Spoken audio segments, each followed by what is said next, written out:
Adolf Hitler was a fanatical leader, a megalomaniac who led his country and many others into the abyss. Some historians believe that Adolf Hitler thought that his mission in life was to rid the world of Jews.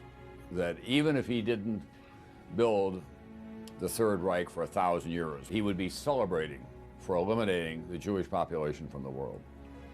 I don't know how you begin to deal with that kind of madness, but that's who he was. Adolf Hitler was born in Braunau am Inn, Austria, on April 20th, 1889. Hitler's childhood was an uneasy one. His father died when he was very young, and he was not a good student.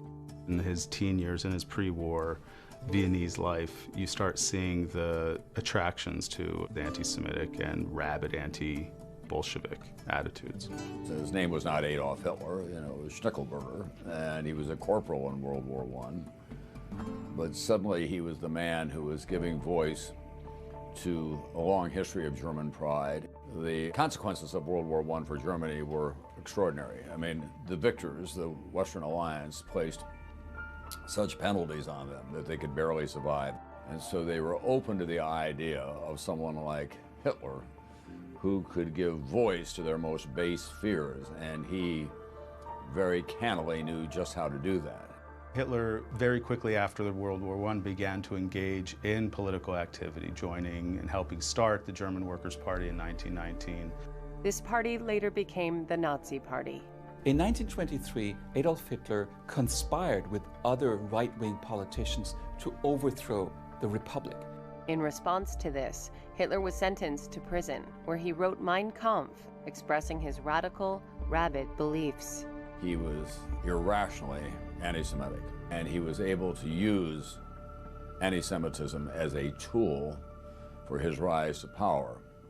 In January of 1933, Hitler becomes chancellor. As a result of the fire of the Reichstag in February of 1933, Hitler is afforded wide-ranging police and political powers. He's able really to begin the process of forging the dictatorship, the totalitarian state.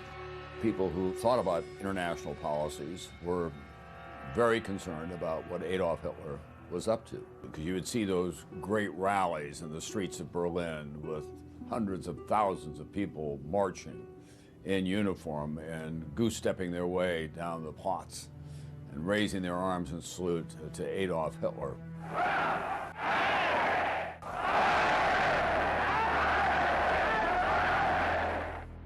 And then he invaded Poland. He thought the British and the French would not declare war on him, and it would be a quick campaign to subdue Poland. But on September 3rd, 1939, Britain declared war. France followed suit.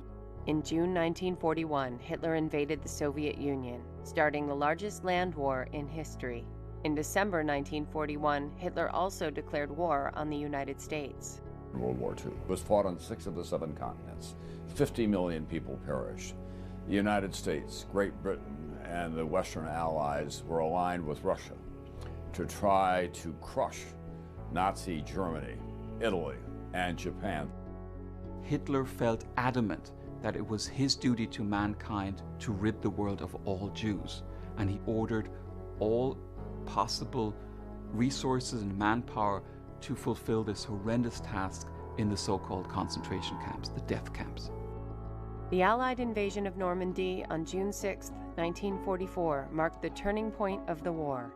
In less than a year, Germany would surrender to the Allies. An estimated 6 million Jews were killed during World War II. In May of 1945, Adolf Hitler committed suicide, together with his wife Eva Braun, who he married just before that.